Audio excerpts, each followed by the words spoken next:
பரம் போலாடுறிய எதுக்கு நித்தம் சாமி வந்து ஏறிடணும் அதுக்காக தொப்புள தங்காட்டுறிய எதுக்கு மாமன் பம்பரந்தான் விட்டுடணும் அதுக்காக சும்மா நாச்சு பார்க்கும் போது சூட்டனைய ஏத்துற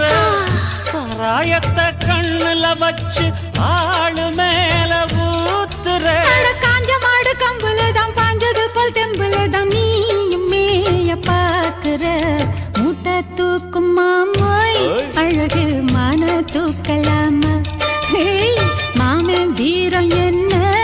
அதத்தான் நானும் பார்க்கலாமா சங்கதி எல்லாம் தெரிஞ்சும் ஏயா சொதப்புற இப்படி சங்கதி எல்லாம் தெரிஞ்சும் ஏயா சொதப்புற இப்படி சொர்க்க வாசல் கதவு உனக்கு கிட்ட